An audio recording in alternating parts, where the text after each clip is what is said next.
Hello, എൻ്റെ പേര് അനർഗ്. ഇപ്പോൾ ലാസ്റ്റ് നിർത്തിയ പോയിന്റിൽ ഒരു ഡൗട്ട് ഉണ്ട്, അതൊന്ന് ക്ലിയർ ചെയ്ത് തരണം. ഇപ്പോൾ ചൂഷണത്തിൻ്റെ കാര്യം പറഞ്ഞു, ചൂഷണം ചെയ്യപ്പെടും എന്നുള്ളത് കൊണ്ടാണ് പ്രായപൂർത്തിയായ സ്ത്രീകളെ മാറ്റി നിർത്തുന്നതെന്ന് പറഞ്ഞു. അപ്പോൾ ഈ സ്ത്രീകൾ മാത്രമാണോ സമൂഹത്തിൽ ചൂഷണം ചെയ്യപ്പെടുന്നത്? പുരുഷന്മാർ ചൂഷണം ചെയ്യപ്പെടുന്നില്ലേ? അപ്പോൾ എന്തുകൊണ്ട് 18 വയസ്സ് കഴിഞ്ഞ പുരുഷന്മാരെ മാറ്റി നിർത്തുന്നില്ല? അതിനൊരു ഉത്തരം കിട്ടിയാൽ നന്നായിരുന്നു.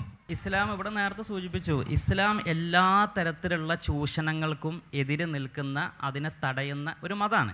എവിടെയാണ് പുരുഷൻ ഏറ്റവും കൂടുതൽ ചൂഷണം ചെയ്യപ്പെടുന്നത്, അവിടെ പുരുഷനെ അത് തടയും. ഇപ്പം നമ്മുടെ നാട്ടിലിപ്പോൾ പുരുഷന്മാർ ഏറ്റവും കൂടുതൽ പോകുന്ന ഒരു പ്രശ്നം ലഹരിയാണ്. ആ ലഹരിയിൽ നിന്ന് പുരുഷനെ ഏറ്റവും കൂടുതൽ തടയുന്ന ഒരു മതമാണ് ഇസ്ലാം. അത് മദ്യം, ചൂതാട്ടം, ഇങ്ങനെയുള്ള എല്ലാ തരത്തിലുള്ള ലഹരികളെയും അതിൻ്റെ ബേസ് തൊട്ട് അതിനെ എതിർക്കുന്നത്, അവരതിലേക്ക് പോകാതെ എതിർക്കുന്നത് ഇസ്ലാമാണ്. കാരണം അത് ആ തരത്തിൽ ഒരു പുരുഷൻ ചൂഷണം ചെയ്യപ്പെടരുത് എന്നുള്ളത് കൊണ്ട് തന്നെയാണ്. സ്ത്രീ ഏറ്റവും കൂടുതൽ ചൂഷണം ചെയ്യപ്പെടാനുള്ള സാധ്യത അവളുടെ ശരീരത്തിലാണ്. ആ ശരീരം ചൂഷണം ചെയ്യപ്പെടരുത് എന്നുള്ളതുകൊണ്ടാണ് അവളെ ആ രൂപത്തിൽ സംരക്ഷിക്കണേ. ഓരോരുത്തരുടെയും പ്രകൃതം അനുസരിച്ചാണ് ചൂഷണത്തിന് എതിര് നിൽക്കുന്നത് ഇസ്ലാം. അവിടെ ഒരു സ്ത്രീന് മാത്രം ചൂഷണത്തിന് മാറ്റി നിർത്തുക, പുരുഷനെ ചൂഷണങ്ങൾക്ക് വിട്ടുകൊടുക്കുക എന്നുള്ളില്ല. അപ്പോൾ എല്ലാം ഇവിടെ നേരത്തെ ഒരുപാട് കാര്യങ്ങൾ പറഞ്ഞു. ലാഭം കൊയ്യുന്ന മേഖലകൾ, എല്ലാ ദുശ്ശീലങ്ങളും, പോൺ ഇൻഡസ്ട്രി, ഇങ്ങനെയുള്ള എല്ലാ സംഗതികളിൽ നിന്നും, എല്ലാ ബാഡ് ഹാബിറ്റ്സും അതൊരു പ്രോഫിറ്റബിൾ ബിസിനസ്സാണ് എന്നതുകൊണ്ട് തന്നെ എല്ലാ ദുശ്ശീലങ്ങളിൽ നിന്നും അത് മനുഷ്യനെ ചൂഷണം ചെയ്യുന്നതാണെങ്കിൽ അതിനെ മുഴുവൻ തടയുന്ന മതമാണ് ഇസ്ലാം. അതോടെ ആണ് പെണ്ണ് എന്നുള്ള വേർതിരിവൊന്നുമില്ല. അല്ല, സ്പീക്കർ പറഞ്ഞു 18 വയസ്സ് കഴിഞ്ഞാൽ സ്ത്രീകൾ ഏറ്റവും കൂടുതൽ ചൂഷണം ചെയ്യപ്പെടുന്നത് അവരുടെ സൗന്ദര്യം അല്ലെങ്കിൽ ആ ഒരു രീതിക്കാണ്, ശരീരം ആ ഒരു രീതിക്കാണെന്ന്.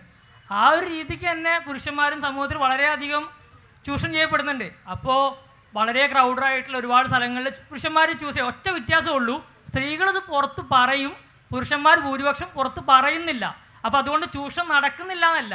അതിനെതിരെ എന്തുകൊണ്ട് നേരത്തെ ഇപ്പോൾ കോട്ട് ചെയ്ത് പറഞ്ഞപ്പോൾ നമുക്ക് പറയാമായിരുന്നു, എങ്ങനെ സ്ത്രീകളും പുരുഷന്മാരും ചൂഷണം ചെയ്യപ്പെടുന്നുണ്ട്, അതുകൊണ്ട് രണ്ടുപേരെയും എന്ത് ചെയ്യുക, ഇങ്ങനെ സ്ഥലങ്ങളിൽ നിന്ന് മാറിക്കുന്ന അങ്ങനെ ഒരു സ്റ്റേറ്റ്മെന്റ് വന്നില്ല. എന്തുകൊണ്ടാണ്?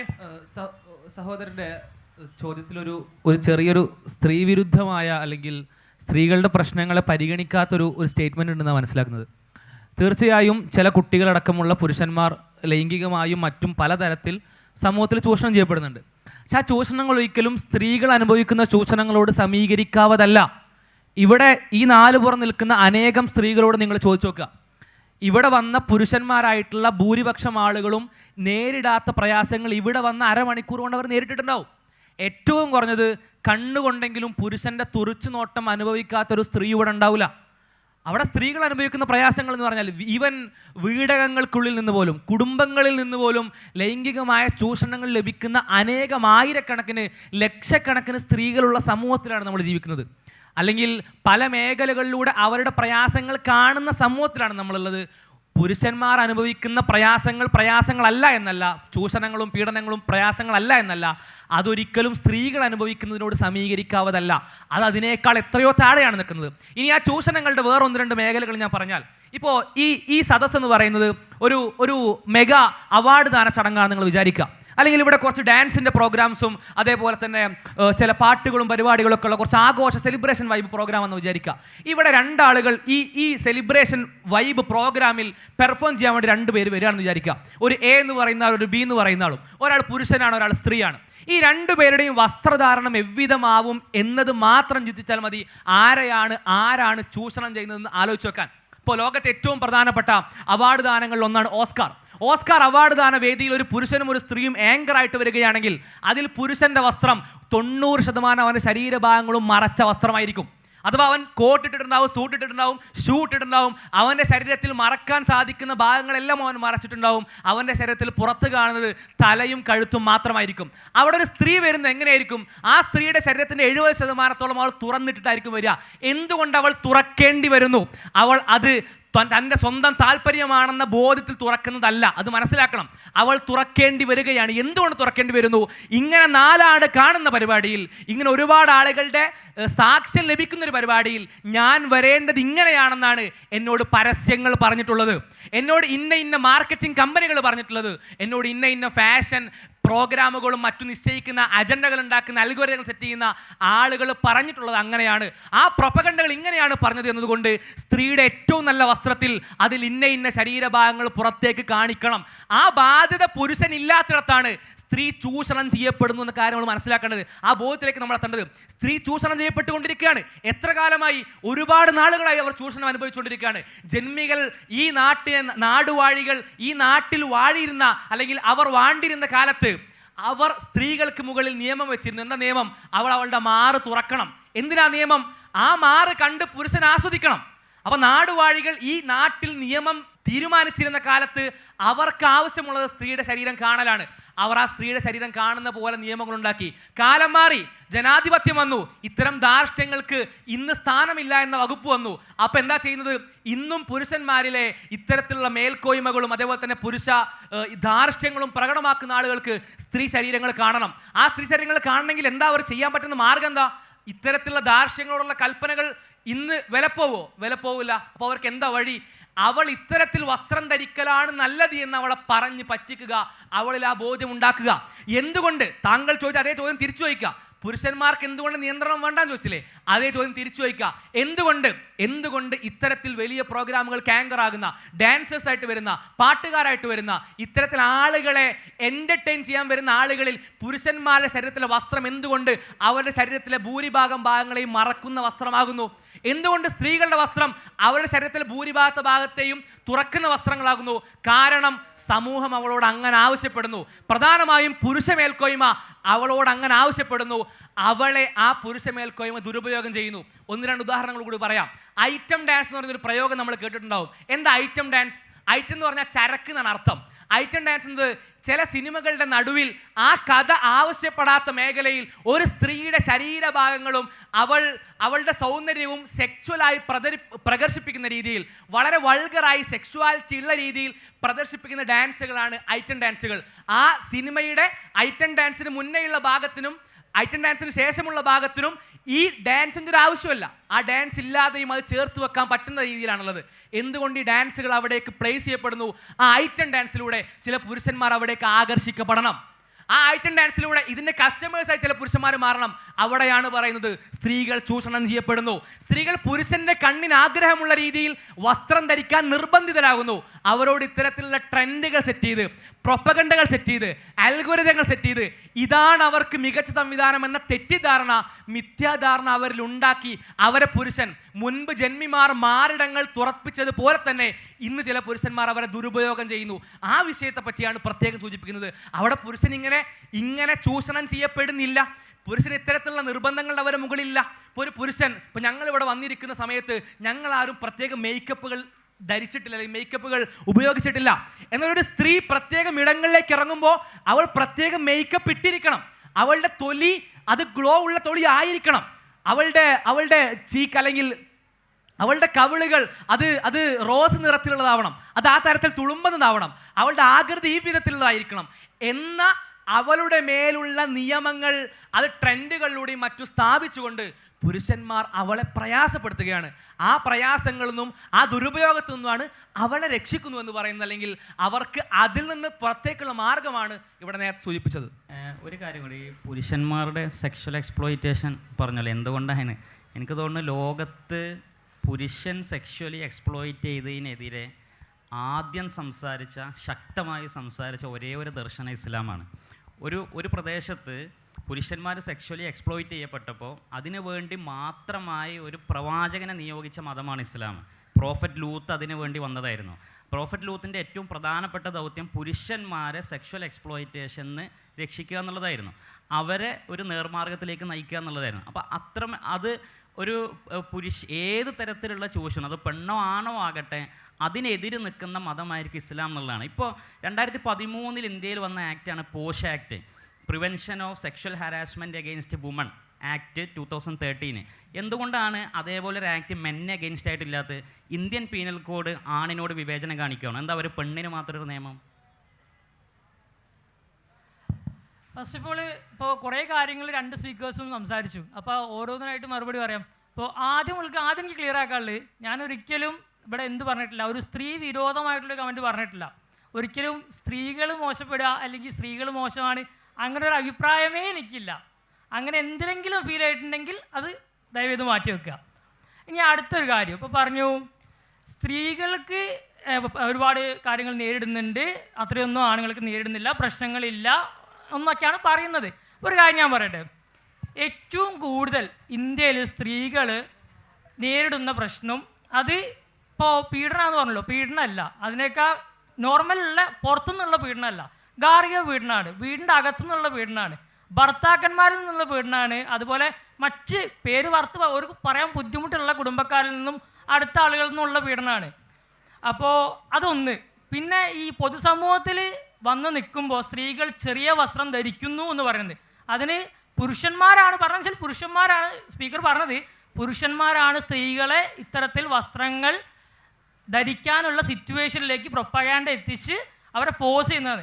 ഒരിക്കലും അല്ല. ഇപ്പോൾ ഒരുപാട് ആളുകൾ പങ്കെടുക്കുന്ന വേദിയിൽ, ലക്ഷക്കണക്കിന് വ്യൂവേഴ്സ് ഉള്ള വേദിയിൽ വളരെ നന്നായിട്ട്, ഇപ്പോൾ താങ്കൾ പറഞ്ഞ പോലെ എൻ്റെ കൺസെപ്റ്റിൽ ഒരിക്കലും കറക്റ്റ് ഫുള്ളി കവർ ചെയ്തുകൊണ്ട് അത് മാന്യതയാവുന്നില്ല, കുറച്ച് ഇപ്പോൾ അവരുടെ കംഫർട്ടബിളായിട്ട് വെയർ ചെയ്തുകൊണ്ട് അത് അപമാനതയാവുന്നില്ല. പക്ഷേ സ്പീക്കറുടെ ഒരു അഭിപ്രായം അങ്ങനെയാണല്ലോ. അപ്പോൾ ഞാൻ അതിൽ പറഞ്ഞതെന്ന് വെച്ചാൽ, അങ്ങനത്തെ സ്റ്റേജിൽ ലക്ഷക്കണക്കിന് ആൾ വരുന്ന സ്റ്റേജിൽ വളരെ കവേർഡായിട്ട് ഡ്രസ്സ് ചെയ്ത് വന്നിട്ട് പരിപാടി അവതരിപ്പിക്കുന്ന സ്ത്രീകളുണ്ട്. ഫോർ എക്സാമ്പിൾ പറയാം, ശ്രേയാ ഘോഷാൽ എന്ന ഗായികയെ താങ്കൾക്ക് ചിലപ്പോൾ അറിയായിരിക്കും.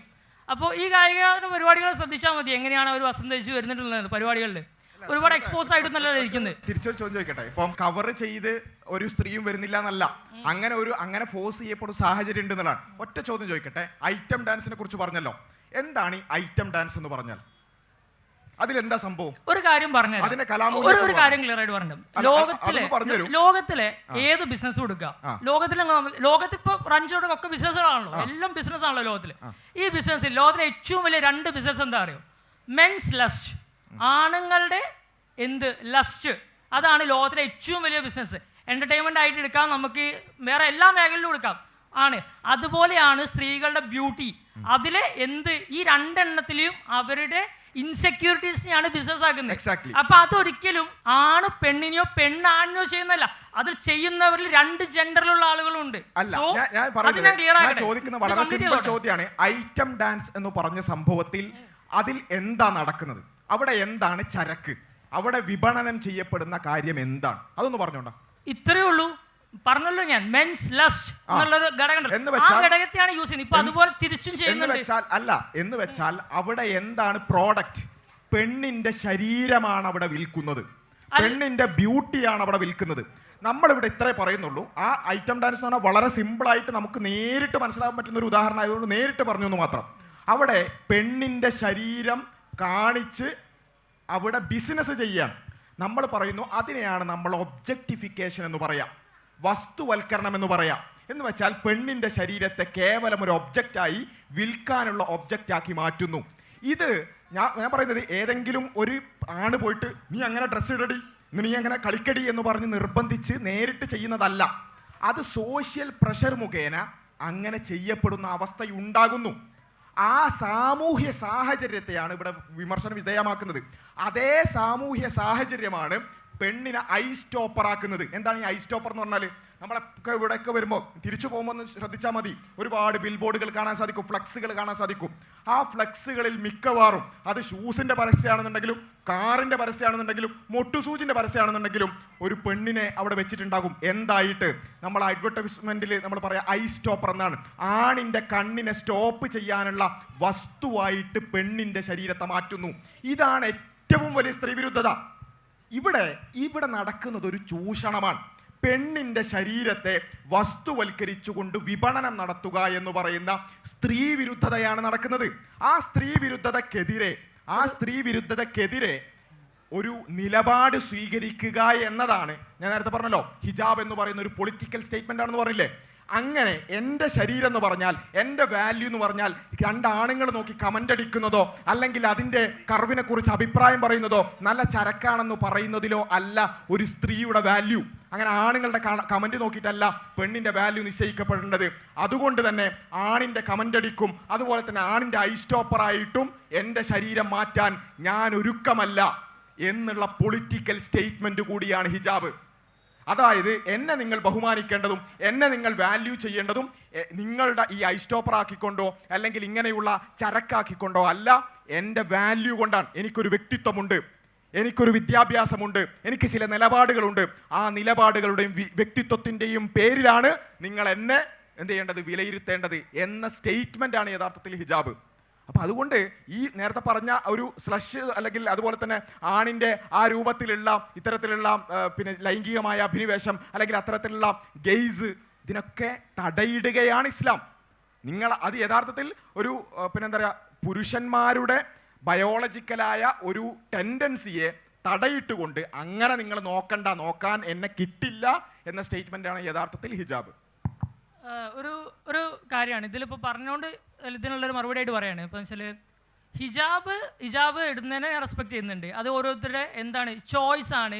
ഓരോ മതം പ്രാക്ടീസ് ചെയ്യാനും നമ്മൾ ഇഷ്ടമുള്ള വസ്ത്രം ധരിക്കാനും ഇഷ്ടമുള്ള ഭക്ഷണം കഴിക്കാനും അത് ഈ രാജ്യത്ത്, ഈ ജനാധിപത്യ രാജ്യത്ത് നമ്മുടെ ഇന്നും നാളെ കോൺസ്റ്റിറ്റ്യൂഷനിൽ ഉണ്ടാവും എന്ന് എനിക്ക് പറയാൻ പറ്റില്ല ഇപ്പോഴത്തെ കണ്ടീഷൻ വെച്ചിട്ട്. പക്ഷേ ഇപ്പം നിലവിൽ നമ്മുടെ കോൺസ്റ്റിറ്റ്യൂഷനിലുള്ള ഒരു കാര്യമാണ്, നമ്മുടെ റൈറ്റ്സിലുള്ള കാര്യമാണ്. സോ അതിനെ ബ്ലോക്ക് ചെയ്യാനൊന്നും ഇവിടെ ആരും എന്ത് ചെയ്യുന്നില്ല, അതിനെ ബ്ലോക്ക് ചെയ്യണ കാര്യത്തെ ആരും സപ്പോർട്ട് ചെയ്യുന്നില്ല. പക്ഷേ ഒരു സംഭവമുണ്ട്, ഹിജാബ് ഇട്ടതുകൊണ്ട് മാത്രം, ഇപ്പോൾ ഇത് പറഞ്ഞുകൊണ്ട് ക്ലിയർ ചെയ്യാട്ടോ, ഹിജാബ് ഇടുന്ന ഓരോരുത്തർ ചോയ്സാണ്. ഹിജാബ് ഇടേണ്ടവർ ഇടട്ടെ, ഒബ്വിയസ്ലി ഇടട്ടെ, അത് ഇടാനുള്ള അവകാശത്തിന് വേണ്ടി നമ്മൾ ഫൈറ്റ് ചെയ്യണം. പക്ഷേ അത് ഇട്ടുകൊണ്ട് മാത്രം എന്ത് ചെയ്യുന്നില്ല, ആണുങ്ങളുടെ ഗെയ്സ് ഇല്ലാണ്ടാവുന്നില്ല, അല്ലെങ്കിൽ എന്ത് ചെയ്യുന്നില്ല, ചൂഷണം ചെയ്യപ്പെടുന്നില്ലാണ്ടാവുന്നില്ല. അത് ആ ഒരു സംഭവം, ആ ഒരു ഇൻ്റർലിങ്കിങ് കട്ട് ചെയ്യണം. കാരണം അതില്ലാണ്ടാകുന്നില്ല അവിടെ ഒരിക്കലും. ഹിജാബ് ഇട്ടുകൊണ്ട് മാത്രം ഇല്ലാണ്ടാവുന്നില്ല. അതിപ്പോൾ ബസ്സിൽ യാത്ര ചെയ്യുന്ന നമ്മുടെ നാട്ടിലെ ഇഷ്ടംപോലെ പെൺകുട്ടികളുണ്ടോ, അവരോട് ചോദിച്ചാൽ മതി. ഹിജാബ് ഇട്ടുകൊണ്ട് മാത്രം അതില്ലാണ്ടാവുന്നില്ല. അത് തികച്ചും തെറ്റാണ്. അതായത് ശരീരം മറച്ചാൽ പിന്നെ നോക്കാൻ പറ്റുമോ? അല്ല, ശരീരം മറച്ച നോക്കല് മാത്രമാണ്. അല്ല, പറഞ്ഞത് ചൂഷണം ചെയ്യലില്ലാണ്ടാവുന്നു. അതായത് ഹിജാബ് ഇട്ടത് കൊണ്ട് മാത്രം പൂർണ്ണമായി എല്ലാ ചൂഷണം ഇല്ലാതാവുന്നല്ല. ഏതുപോലെ ഹെൽമെറ്റ് ഇട്ടാൽ അപകടത്തിൽ ഒരു തരത്തിൽ ഒരു പ്രശ്നം ഉണ്ടാവില്ല എന്ന് പറയില്ല. ഹെൽമെറ്റ് എന്ന് പറയുന്നത് ഒരു മാർഗമാണ്. എന്നുവെച്ചാൽ ഒരാൾ പറയണ ഹെൽമെറ്റ് ഇടണം നല്ലതാണെന്ന് പറയുമ്പോൾ ഹെൽമെറ്റ് ഇട്ട 1236 ആളുകൾ അപകടത്തിൽ തലപൊട്ടിയിട്ടുണ്ട് എന്ന് പറഞ്ഞാൽ അതെന്ത് വർത്താനാണ്? ഒന്നാമത് നമ്മൾ നോക്കേണ്ടത് വെച്ചാൽ പുരുഷനെ സംബന്ധിച്ചിടത്തോളം പുരുഷന് ഏറ്റവും കൂടുതൽ അവൻ്റെ ബയോളജിക്കലായി അവനുള്ള ഒരു കാര്യമാണ് പെണ്ണിൻ്റെ സൗന്ദര്യം ആസ്വദിക്കാനുള്ള ഒരു ടെൻഡൻസി എന്ന് പറയുന്നത്. പുരുഷൻ ഇവിടെ ചെയ്യുന്നത് വെച്ചാൽ ഇവിടെയുള്ള ഒരു വ്യവസ്ഥിതിയിൽ, സാമൂഹ്യ വ്യവസ്ഥിതി പുരുഷ കേന്ദ്രീകൃതമായ ഒരു വ്യവസ്ഥയിൽ പെണ്ണിന് ആണിനെ ആകർഷിക്കപ്പെടുന്ന വസ്ത്രം ധരിക്കലാണ് നല്ലത്, അതാണ് എൻ്റെ വാല്യൂ കൂട്ടുന്നത് എന്ന രൂപത്തിൽ അവളെ മാനിപ്പുലേറ്റ് ചെയ്യാണ്. ആ മാനിപ്പുലേഷനാണ് ഇവിടെ നടക്കുന്നത്. ആ മാനിപ്പുലേഷനെ തടയിടുകയാണ് യഥാർത്ഥത്തിൽ ഹിജാബ് ചെയ്യുന്നത്. ഹിജാബ് ചെയ്യുന്നത് വെച്ചാൽ പുരുഷൻ ഇങ്ങനെയാണ് നോക്കാനാണ് ആഗ്രഹം. പുരുഷ കേന്ദ്രീകൃത വ്യവസ്ഥകളെല്ലാം പെണ്ണിനെ ആ രൂപത്തിൽ ആക്കാൻ ശ്രമിക്കുന്നുണ്ട്. പക്ഷേ പെണ്ണെ, നീ എന്ന് പറയുന്നത് ആണിൻ്റെ മുമ്പിൽ അണിഞ്ഞൊരുങ്ങാനോ അവൻ ആസ്വദിക്കാനോ ഉള്ള കേവല വസ്തുവല്ല. ആ ഒരു സ്റ്റേറ്റ്മെൻറ്റ് നിൻ്റെ വസ്ത്രത്തിൽ ഉണ്ടാവണം എന്നുള്ളതാണ് ഇസ്ലാം പറയുന്നത്. അവിടെ ഹിജാബ് ഗെയ്സിന് തടയിടുന്നോ ചോദിച്ചാൽ തീർച്ചയായും തടയുന്നുണ്ട്. ഗെയ്സ് എന്ന് പറയുന്നത് നോട്ടമാണ്.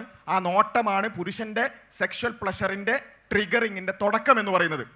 അവൻ്റെ ഹൈപ്പോതലാമസിൽ പിന്നെ ഈ നിലക്ക് അവൻ്റെ സെക്ഷൽ സ്റ്റിമുലേഷൻ തുടങ്ങുന്നത് വിഷനിലൂടെയാണ്. ആ വിഷൻ എന്ന് പറയുന്ന ഒന്നാമത്തെ ആ ഒരു കാര്യം തന്നെ തടയുകയാണ് യഥാർത്ഥത്തിൽ ഹിജാബ് മുഖേന അല്ലെങ്കിൽ കവർ ചെയ്യുന്ന വസ്ത്രധാരണ മുഖേന സംഭവിക്കുന്നത് എന്നുള്ളതാണ് പറഞ്ഞത്. ഒരു സ്ത്രീ ആവട്ടെ പുരുഷനാവട്ടെ, ഇപ്പോൾ ഞാൻ എൻ്റെ കൺസെപ്റ്റാണ് പറയുന്നത്, സ്പീക്കറുടെ കൺസെപ്റ്റ് ചിലപ്പോൾ വേറെ ആയിരിക്കും. ചൂഷണം ചെയ്യപ്പെടാതിരിക്കാൻ, ഒരു തരത്തിലും ചൂഷണം ചെയ്യപ്പെടാതിരിക്കാനുള്ള ഏറ്റവും നല്ല മാർഗം അവരെ എഡ്യൂക്കേറ്റ് ചെയ്യുക, അതുപോലെ ഫൈനാൻഷ്യലി ഇൻഡിപെൻഡൻ്റ് ആക്കാമെന്നാണ്. അപ്പോൾ ഞാൻ ചോദിക്കുന്ന ചോദ്യം വെച്ചാൽ, നമ്മുടെ നാട്ടിൽ മലപ്പുറത്ത് എടുക്കാം, കോഴിക്കോട് എടുക്കാം, ഇവിടെ എവിടെ എടുക്കാം, ഏറ്റവും കൂടുതൽ ഇന്നും നമുക്ക് നോക്കാട്ടോ, ഇന്നും നടക്കുന്നുണ്ട്, 18 വയസ്സിന് താഴെയുള്ള പെൺകുട്ടികളെ വിവാഹം കഴിച്ച് അയക്കുകയാണ്. 20 വയസ്സിൽ വിവാഹം കഴിച്ച് അയക്കുകയാണ്, 18 അയക്കുകയാണ്, 17 അയക്കുകയാണ്, 19 അയക്കുകയാണ്. ഈ 19 വയസ്സ് പറഞ്ഞാൽ ഒരു കുട്ടി +2 കഴിഞ്ഞ് ഡിഗ്രി ഫസ്റ്റ് ഇയറോ സെക്കൻഡ് ഇയറോ പഠിക്കാൻ സമയമായിരിക്കും. അവർക്ക് അവിടെ ഫൈനാൻഷ്യലി ഇൻഡിപെൻഡൻ്റ് ആവാനുള്ള സമയമില്ല, അതുപോലെ എഡ്യൂക്കേഷൻ നേടി ഇൻഡിപെൻഡൻ്റ് ആവാനുള്ള ടൈമില്ല, ഒന്നുമില്ല. അങ്ങനെയാണെങ്കിൽ ഇസ്ലാം ഇതും കൂടെ പ്രൊമോട്ട് ചെയ്യണം എന്നുള്ള സംഭവമുണ്ട്. കാരണം ഞാൻ പറഞ്ഞു വെച്ചാൽ കൃത്യമായിട്ട് ഇസ്ലാം ഇതിനെ സപ്പോർട്ട് ചെയ്യുന്നു എന്ന് പറഞ്ഞുകൊണ്ട് പറഞ്ഞാണ്. അല്ലെങ്കിൽ എല്ലാ മതങ്ങളും ഇങ്ങനെ ചെയ്യട്ടെ, എല്ലാ മതങ്ങളും, ക്രിസ്ത്യാനിറ്റി ചെയ്യട്ടെ, ഹിന്ദുയിസം ചെയ്യട്ടെ, ഇസ്ലാം ചെയ്യട്ടെ, എല്ലാവരും ചെയ്യട്ടെ. കാരണം അങ്ങനെയല്ല ശരിക്കും നമ്മൾ കാണിക്കേണ്ടത്. ഒരു സ്റ്റേറ്റ്മെൻറ്റ് ഇൻഡിപെൻഡൻ്റ് ആവുകയാണ്, സ്ത്രീയെ നീ ശക്തയാണെന്ന് കാണിക്കാനുള്ള സ്റ്റേറ്റ്മെൻ്റ് ആണെങ്കിൽ നമ്മൾ കാണിക്കേണ്ടത് എന്താ? എഡ്യൂക്കേഷൻ കൊടുക്കുക, ഫൈനാൻഷ്യൽ ഇൻഡിപെൻഡൻസ് നേടാൻ സിറ്റുവേഷൻ കൊടുക്കുക, കുട്ടിക്ക് ഉണ്ടാക്കി കൊടുക്കുക, പ്രൊവൈഡ്, വീട്ടുകാർ ഉണ്ടാക്കി കൊടുക്കട്ടെ. ആ കുട്ടി എന്നിട്ട് ചൂസ് ചെയ്യട്ടെ അവൾക്ക് എന്ത് ചെയ്യാൻ, എങ്ങനെയുള്ള പാർട്ട്ണർ വേണം, എങ്ങനെയുള്ള ആൾ വേണം. പിന്നെ ഈ ഒബ്ജക്റ്റിഫിക്കേഷനെ കുറിച്ച് നേരത്തെ സ്പീക്കർ ഒരു കാര്യം പറഞ്ഞു. അത് ഞാൻ അങ്ങോട്ട് വരാനുള്ള മെയിൻ കാരണം എന്താ പറയുക, സ്പീക്കർ പറഞ്ഞ സ്റ്റേറ്റ്മെൻറ്റാണ് എന്ത്, വിവാഹ മാർക്കറ്റിൽ സ്ത്രീയുടെ വില ഒരു 30-40 വയസ്സിന് ശേഷം ഇടിഞ്ഞു പോകുന്നത് മാർക്കറ്റ് എന്നാണ് അവിടെ ഉദ്ദേശിച്ചത്. അപ്പോൾ ചോദിച്ചോട്ടെ സ്പീക്കർ, ഈ മാർക്കറ്റ് കൊണ്ട് ഇവരെന്താ കമ്മോഡിറ്റി ആണോ, വിൽക്കാൻ വെച്ച കമ്മോഡിറ്റി ആണോ? എൻ്റെ സ്റ്റേറ്റ്മെൻറ്റിനുള്ള മറുപടി കിട്ടണം, കൃത്യമായിട്ടുള്ള മറുപടി. കാരണം കമ്മോഡിറ്റി ആണോ വിൽക്കാൻ വെച്ചേ? അല്ല, ഇങ്ങോട്ട് പറഞ്ഞു ഒരിക്കലും സ്ത്രീ ഒരു കമ്മോഡിറ്റി അല്ലാന്ന് ഇപ്പോൾ ഒരു 1.5 മിനിറ്റ് മുമ്പ് സ്പീക്കർ പറഞ്ഞു. ഇതേ സ്പീക്കറാണ് 10 മിനിറ്റ് മുമ്പ് പറഞ്ഞത് എന്ത്, ഈ സ്ത്രീകൾ എന്താണ് 40 വയസ്സ് കഴിഞ്ഞാൽ വിവാഹ മാർക്കറ്റിൽ വില ഡിമ്മാവും, അപ്പോൾ സൗന്ദര്യമാണ് നിങ്ങളുടെ ഏറ്റവും വലിയ എന്ത് ഇത്, അതാണ് നിങ്ങൾക്ക് വാല്യൂ തരുന്നത് ഈ സ്പീക്കർ തന്നെ പറഞ്ഞു. അഡ്വർടൈസ്മെൻറ്റും ബിൽ ബോർഡും ഒന്നല്ല, സ്പീക്കറാണ് നേരത്തെ പറഞ്ഞ് നിങ്ങൾക്ക് ഏറ്റവും വില വരുന്നത് എന്താണ്, ഇതാണ് എന്നുള്ളത്. അപ്പോൾ അതിനൊരു കൃത്യമായ മറുപടി ഞാൻ പ്രതീക്ഷിക്കുന്നുണ്ട്. പിന്നെ ഞാൻ സംസാരിക്കുമ്പോൾ നിങ്ങളൊന്ന് കുറച്ച് നേരം ഉണ്ടാതിരിക്കണേ. പിന്നെ ഞാനിവിടെ പെണ്ണിനെ കൊമോഡിറ്റി ആക്കി പറഞ്ഞു, അല്ലെങ്കിൽ മാർക്കറ്റ് എന്നുള്ള വാക്ക് ഉപയോഗിച്ചു എന്നുള്ളത്. ഞാൻ നിങ്ങളോട് പറഞ്ഞത് മതം മാറ്റിവെക്ക്, വിവാഹം നടക്കുന്ന മാർക്കറ്റ്, വിവാഹം നടക്കുന്ന പറഞ്ഞാൽ വിവാഹവുമായി ബന്ധപ്പെട്ട് നടക്കുന്ന കുറേ വിപണികളുണ്ട്. അപ്പോൾ അതിൽ മാട്രിമോണിയൽ സൈറ്റുകളുടെ വിപണിയാണ്. ഞാൻ അതാണ് ഇവിടെ പറഞ്ഞത്. മാട്രിമോണിയൽ സൈറ്റുകളിൽ ഒരു പെണ്ണ് ഒരു പാർട്ട്ണറെ നോക്കുമ്പോൾ എന്തൊക്കെ നോക്കും, ഒരാണ് ഒരു പാർട്ട്ണറെ നോക്കുമ്പോൾ എന്തൊക്കെ നോക്കും എന്നുള്ളതാണ് ഞാൻ പറഞ്ഞത്. അത് നമുക്ക് ആലോചിച്ചാൽ അറിയാം നമ്മൾ എന്തൊക്കെയാണ് നോക്കുക എന്നുള്ളത്. ആ പിന്നെ മെയ്റ്റിംഗ് മാർക്കറ്റിൽ പരസ്പരം ഇവർ ഒരു പാർട്ട്ണർ അന്വേഷിക്കുമ്പോൾ നോക്കുന്ന പ്രധാനപ്പെട്ട സംഗതികൾ എന്തൊക്കെയാണെന്നുള്ളതാണ് പറഞ്ഞത്. അതിൽ പെണ്ണിൻ്റെ ബ്യൂട്ടിയും ഫെർട്ടിലിറ്റിയാണ് പുരുഷന്മാർ പ്രധാനമായിട്ടും നോക്കുക. അത് 30 കഴിഞ്ഞാൽ ഡീക്ലൈൻ ആവും എന്നുള്ളതാണ് പറഞ്ഞത്. അപ്പോൾ അത് ഏറ്റവും ഹൈ ആയി നിൽക്കുന്ന സമയത്ത് അവരത് ഉപയോഗപ്പെടുത്തിയാൽ അത്രയും നല്ലത് എന്നുള്ളതാണ്. മറ്റേ ഇവർ ആദ്യം പറഞ്ഞ എന്തായിരുന്നു, എഡ്യൂക്കേഷൻ, എനിക്കത് മനസ്സിലായില്ല. അതായത് ഫിനാൻഷ്യൽ ഇൻഡിപെൻഡൻസും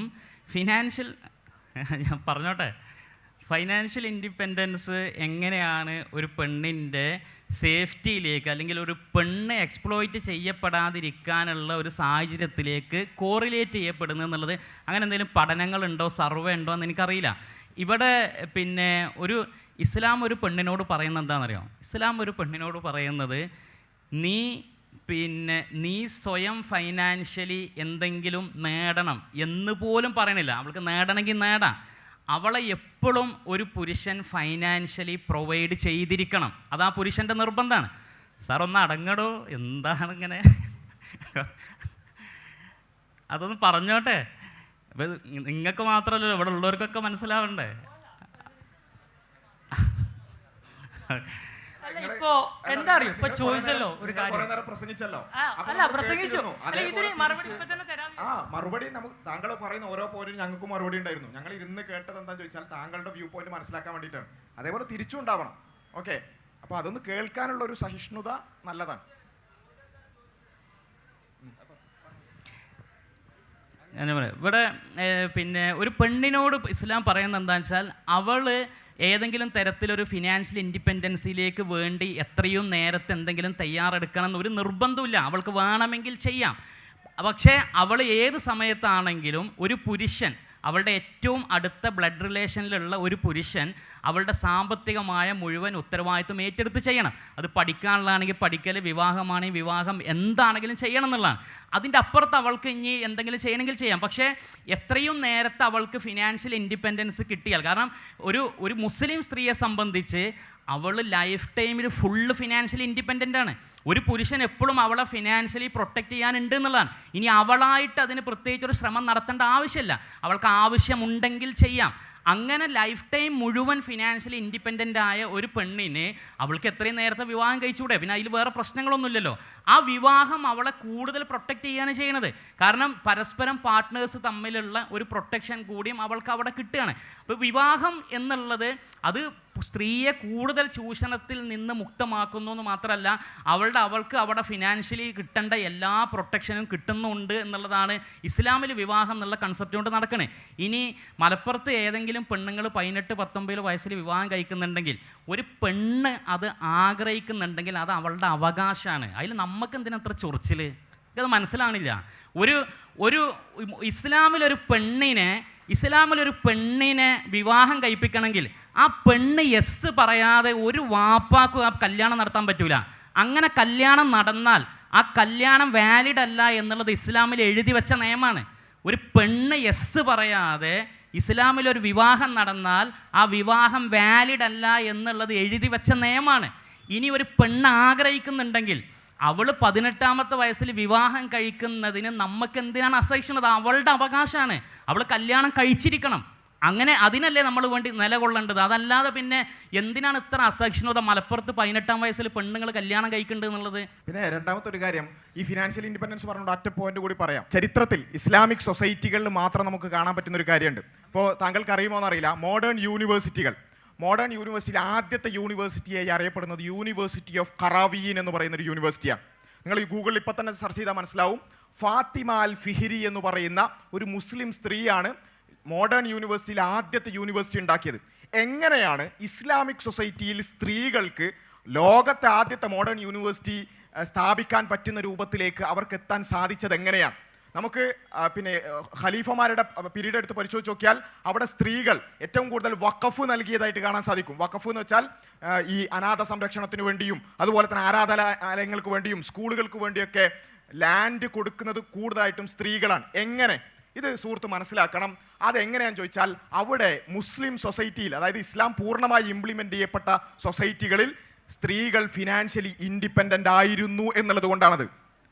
സ്ത്രീകളെ സംബന്ധിച്ചിടത്തോളം അവർക്ക് വേറെ ഫിനാൻഷ്യൽ ബേർഡൻസ് ഇല്ല.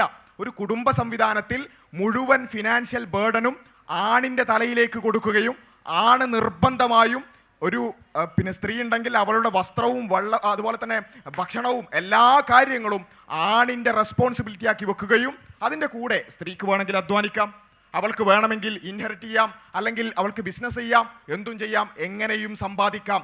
ആ സമ്പാദ്യമെല്ലാം അവൾക്ക് അവളുടെ പോക്കറ്റ് മണിയായി അവൾക്ക് മാത്രമുള്ള ധനമായി മാറുന്നു. ഇതാണ് യഥാർത്ഥ ഫിനാൻഷ്യൽ ഇൻഡിപെൻഡൻസ്. എന്ന് വെച്ചാൽ പിന്നെ ഏതെങ്കിലും തരത്തിൽ ഉത്തരവാദിത്തങ്ങളുടെ ബേർഡൻസ് കൊടുക്കാതെ പൂർണ്ണമായ ഫിനാൻഷ്യൽ ഉത്തരവാദിത്തം പുരുഷന് കൊടുക്കുകയും സ്ത്രീക്ക് പരിപൂർണ ഫിനാൻഷ്യൽ ഇൻഡിപെൻഡൻസ് കൊടുക്കുകയും ചെയ്യാണ് ഇസ്ലാം ചെയ്തത്. അതുകൊണ്ട് അതാണ് യഥാർത്ഥത്തിൽ സ്ത്രീ ശാക്തീകരണത്തിന്റെ ഏറ്റവും നല്ല ഉദാഹരണം. ആ കമ്മോഡിറ്റി മാർക്കറ്റ് പറഞ്ഞ വിഷയത്തിൽ ഒരു ചെറിയ ക്ലാരിറ്റിക്കാണ് ശേഷങ്ങൾ പറഞ്ഞോളി. നേരത്തെ സൂചിപ്പിച്ചത് മതത്തിന്റെ ഒരു ആംഗിളിലുള്ള മാർക്കറ്റിനെ പറ്റിയോ കമ്മോഡിറ്റിയെ പറ്റിയിട്ടോ അല്ല, ടോട്ടലി ഉള്ള വിവാഹ മാർക്കറ്റ് എന്ന് പറയുന്ന പൊതുവേ നിലനിൽക്കുന്ന കാര്യത്തെ പറ്റിയിട്ടാണ്. അതിൽ പുരുഷൻ ഒരു കമ്മോഡിറ്റിയാണ്, സ്ത്രീ ഒരു കമ്മോഡിറ്റിയാണ്. അഥവാ സ്ത്രീകൾ പുരുഷനെ തേടുന്നു എങ്കിൽ പുരുഷൻ അവിടെ ഒരു എന്താ പറയുക, അന്വേഷിക്കുന്ന ആളുകൾ, തിരയുന്ന ആളുകൾ, ആവശ്യപ്പെടുന്ന ഒരു കമ്മോഡിറ്റി ആയിട്ട് വേണമെങ്കിൽ കാണാം. പുരുഷന്മാർ സ്ത്രീയെ അന്വേഷിക്കുന്നെങ്കിൽ നേരെ തിരിച്ചും ആ മാർക്കറ്റിൽ അതിൻ്റെ പ്രതലത്തിൽ അങ്ങനെയാണ് നിലനിൽക്കുന്നത്. അതുകൂടി മനസ്സിലാക്കിയതിനു ശേഷം തുടർ ചോദ്യങ്ങളാവാം. ഇപ്പോൾ ഓരോന്നായിട്ടുള്ള മറുപടി പറയാം. ആദ്യത്തേത് ഇപ്പോൾ പറഞ്ഞ് സ്ത്രീകൾക്ക് ഒരു പ്രായത്തിൽ എന്ത് ചെയ്യണം, ഇപ്പോൾ ഫാദർ പ്രൊവൈഡ് ചെയ്യും, പിന്നെ ഹസ്ബൻഡ് പ്രൊവൈഡ് ചെയ്യും. ഇപ്പോൾ ഫാദറും ഹസ്ബൻഡും ഇല്ലെങ്കിൽ ബ്രദർ ഉണ്ട്, ബ്രദർ പ്രൊവൈഡ് ചെയ്യും. എപ്പോഴും ഒരു ആണിൻ്റെ സംരക്ഷണത്തിലായിരിക്കും സ്ത്രീ എന്നാണ് പറഞ്ഞത്. അതെന്താണ്? അത് കംപ്ലീറ്റ്ലി അപ്പോൾ ആ സ്ത്രീ ഓട്ടോമാറ്റിക്കലി എന്താവുക എന്ന് പറഞ്ഞ് ഫൈനാൻഷ്യലി ഇൻഡിപെൻഡൻ്റ് ആവുക എന്ന് പറഞ്ഞു. ഇപ്പോൾ ഞാൻ ഒരു കാര്യം പറയാം. ഇപ്പോൾ ഞാൻ ഒരു 10-40 വയസ്സായി ആയിരിക്കാം, എനിക്കൊരു കുട്ടിയുണ്ട്, എനിക്കൊരു പെൺകുട്ടിയുണ്ട്. അപ്പോൾ ഞാൻ ആ കുട്ടിക്ക്, എനിക്ക് ചെറിയ കുട്ടിയാണ്, ഞാൻ ആ കുട്ടിക്ക് എല്ലാം പ്രൊവൈഡ് ചെയ്യുന്നുണ്ട്, എല്ലാം ചെയ്യും. പക്ഷെ ആ കുട്ടി, ഞാൻ ഫാദറാണ്, ആ കുട്ടി ഡോക്ടറാണ്, പക്ഷെ എങ്കിൽ പോലും ആ കുട്ടി എൻ്റെ അടുത്ത് ഡിപ്പെൻഡൻ്റ് ആണ്. അതിന് ഡിപ്പെൻഡൻസ് എന്നാ പറയാം. ഒരിക്കലും ഇൻഡിപെൻഡൻസ് ആവുന്നില്ല എവിടെയും. ഫസ്റ്റ് ഓഫ് ഓൾ ഇനിയിപ്പോൾ അടുത്ത പോയിന്റ്, എല്ലാ പ്രായത്തിലും സ്ത്രീകൾ സംരക്ഷിക്കപ്പെടേണ്ടവരാണ്. അതുകൊണ്ടാണല്ലോ എപ്പോഴും ആണ്ട് പ്രൊട്ടക്ഷൻ വേണ്ടിയത്. അപ്പം നിങ്ങൾ പിന്നെയും പറഞ്ഞ സ്റ്റേറ്റ്മെൻറ്റ് അവർ വീക്കാണെന്നാണ്. പിന്നെയും വീക്കാണ്, ഡിപ്പെൻഡബിൾ ആണെന്ന്, ഇൻഡിപെൻഡൻ്റ് അല്ല, അല്ലെങ്കിൽ ഇൻഡിപെൻഡൻസ് ആവശ്യമില്ല എന്നാണ് പറഞ്ഞത്. ഇപ്പോൾ ഒരു കാര്യം പറയട്ടെ, ഇന്ത്യ സിമ്പിളായിട്ട് മനസ്സിലാവണ പോലെ പറയാം. ബ്രിട്ടീഷുകാരാണ് ഇപ്പോഴും ഇന്ത്യ ഭരിക്കുന്നത്. പക്ഷേ എല്ലാ ഇന്ത്യൻ പൗരർക്കും ഞങ്ങളൊരു സാലറി പോലെ അക്കൗണ്ടിൽ ഇട്ട് തരുന്നുണ്ട് പറയാം. നിങ്ങളെല്ലാവരും ഇൻഡിപെൻഡൻ്റ് ആണ്, നമ്മൾ ഇൻഡിപെൻഡൻ്റ് ആണോ? അല്ല. ഇതാണ് സ്റ്റേറ്റ്മെൻറ്റ്, സിമ്പിൾ സ്റ്റേറ്റ്മെൻറ്റാണ് ഞാൻ പറഞ്ഞത്. സ്പീക്കർക്ക് സംഭവം മനസ്സിലായിട്ടില്ല, ഒന്നില്ലെങ്കിൽ മനസ്സിലായിട്ടില്ല, അല്ലെങ്കിൽ സ്പീക്കറെ എടുത്തിട്ടില്ല. അതാണ് ഇപ്പോൾ സംഭവിച്ചത്. ഞാൻ അടുത്തായിട്ട് ഞാൻ ഓരോന്നിനും മറുപടി പറഞ്ഞു പോകാമെന്ന് വിചാരിച്ചിട്ടാണ്. പിന്നൊരു കാര്യം പറഞ്ഞല്ലോ, വിവാഹ പ്രായത്തിൻ്റെ എനിക്ക് അസഹിഷ്ണുത, ഒരിക്കലും അസഹിഷ്ണുതയില്ല. 18 വയസ്സിൽ ഇഷ്ടപ്പെട്ട് രജിസ്റ്റർ ഓഫീസിൽ പോയിട്ട് വിവാഹം കഴിക്കുന്നവരല്ല ഞാൻ പറഞ്ഞത്. പഠിക്കാൻ ആഗ്രഹമുള്ള കുട്ടികളെ 19, 20, 17 ഒക്കെ പല പ്രായത്തിലായിട്ട് നിർബന്ധിച്ച് കെട്ടിച്ച് വിടുന്ന വീട്ടുകാരെ കുറിച്ചും അതിന് സപ്പോർട്ട് ചെയ്ത് നിൽക്കുന്ന, അതിപ്പോൾ ഏത് മതമാണെങ്കിലും ഞാൻ എതിർത്ത് പറയും. സപ്പോർട്ട് ചെയ്ത് നിൽക്കുന്ന ആളുകളും സിസ്റ്റത്തെയാണ് ഞാനിവിടെ എതിർത്ത് ക്ലിയർ ആക്കുന്ന എൻ്റെ സ്റ്റേറ്റ്മെൻറ്റ് ഒന്നുകൂടെ കൃത്യമായിട്ട്. ഇതാണ് പറഞ്ഞിരിക്കുന്നത്. ഒരിക്കലും എന്തല്ല, ഇഷ്ടപ്പെട്ട് പോകുന്ന 18 വയസ്സിൽ അങ്ങനെ കുട്ടിയോട് അസഹിഷ്ണുത കാണിക്കല്ല ഇവിടെ. നേരെ മറിച്ച് നിർബന്ധിച്ചുള്ള കല്യാണം, ഇനി നിർബന്ധിച്ച് കല്യാണം നടക്കില്ല എന്നാണെങ്കിൽ ഒരാഴ്ച സ്പീക്കർ എനിക്ക് സമയം തന്നാൽ ലിസ്റ്റ് ഞാൻ എടുത്തുതരാം. നമ്മുടെ നാട്ടിൽ എത്രത്തോളം നടക്കേണ്ട ഇൻഡസ്ട്രി എന്താ സർവേ നടത്തി എടുത്തുതരാണെങ്കിൽ ഒരാഴ്ച സമയം എനിക്ക് തന്നാൽ മതി. വേണമെങ്കിൽ എനിക്ക് നമ്പറും തന്നോളൂ, ഞാൻ അയച്ചു തരാം എന്നിട്ട് സ്പീക്കർക്ക്. ഓക്കെ, അപ്പോൾ ഇനി അടുത്തൊരു കാര്യം കൂടെ ഉണ്ട്. അപ്പോൾ ഈ അല്ല എന്നായിക്കോട്ടെ പറഞ്ഞോളൂ. ഓക്കെ, ഓരോ ചോദ്യങ്ങളിലൂടെ പോവാം. ഇപ്പോൾ തൊട്ട് മുമ്പ് പറഞ്ഞു ഇൻഡിപെൻഡൻ്റ് ആവുന്നത് എങ്ങനെയാണ്, ഡിപ്പെൻഡൻ്റ് ആവുന്നത് എങ്ങനെയാണെന്ന് പറഞ്ഞു.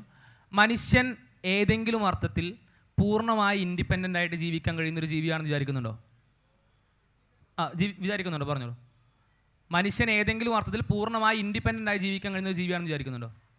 അത് ഫസ്റ്റ് ഓഫ് ഓൾ നമ്മൾ എടുക്കേണ്ടത് അല്ല പറയട്ടെ മനുഷ്യൻ ഒരിക്കലും കംപ്ലീറ്റ്ലി ഇൻഡിപെൻഡൻ്റ് അല്ല. ഇൻഡിപെൻഡൻസ് വേറെ, ഫൈനാൻഷ്യൽ ഫ്രീഡം തരുന്നൊരു ഇൻഡിപെൻഡൻസ് വേറെ, രണ്ട് ഡിഫറെന്റ് ടൈപ്പ്. നാച്ചുറൽ റിസോഴ്സസ് ഉള്ള ഇൻഡിപെൻഡൻസ് വേറെ. താങ്കളുടെ ചോദ്യത്തിന് മറുപടി നൽകാൻ വേണ്ടി ഒരു ചോദ്യം ചോദിച്ചാല് ഉത്തരം നമ്മള് ക്വസ്റ്റ്യൻ പേപ്പറിലെ ചോദ്യം ഒരു വരിയുണ്ടാവും, ഉത്തരം ഒരു എസ്സേ എഴുതേണ്ടി വരും. അതാണ് പറയുന്നത്. Fine fine okay. സഹിഷ്ണുതയോടെ കേൾക്കൂ. താങ്കളുടെ അടുത്ത് ആരും മൈക്കൊണ്ടാവില്ല, താങ്കൾ ആരും ഇവിടുന്ന് പുറത്താക്കൂല. താങ്കൾക്ക് പറയാനുള്ള കാര്യങ്ങൾ പറയാം. ആർക്കും പൂർണ്ണമായി ഇൻഡിപെൻഡൻ്റ് ആയിട്ട് ജീവിക്കാൻ കഴിയില്ല എന്ന് സ്വാഭാവികമായും എല്ലാവർക്കും ലളിതയുക്തിയിൽ അറിയാം. ഒരു മറുവാദം ഉണ്ടാവുമെന്ന അർത്ഥത്തിലല്ല ചോദിച്ചത്, എല്ലാവർക്കും അറിയുന്ന ഒരു കാര്യമാണ്. അവിടെ വളരെ വ്യക്തമായിട്ട് മനസ്സിലാക്കേണ്ട ഒരു വിഷയമാണിത്. ഇസ്ലാം എങ്ങനെയാണ്, അല്ലെങ്കിൽ ഒരു സ്ത്രീയെ പടച്ചവൻ എങ്ങനെയാണ് ആ സ്ത്രീയെ പരിഗണിക്കുന്നത് മനസ്സിലാക്കേണ്ടത്. ഒരാൾക്കും പൂർണ്ണമായിട്ട് ഇൻഡിപെൻഡൻ്റ് ആയി ജീവിക്കാൻ കഴിയില്ല. പരസ്പരമുള്ള ഡിപ്പെൻഡൻസിയിൽ മാത്രമേ മനുഷ്യന് ജീവിക്കാൻ കഴിയൂ.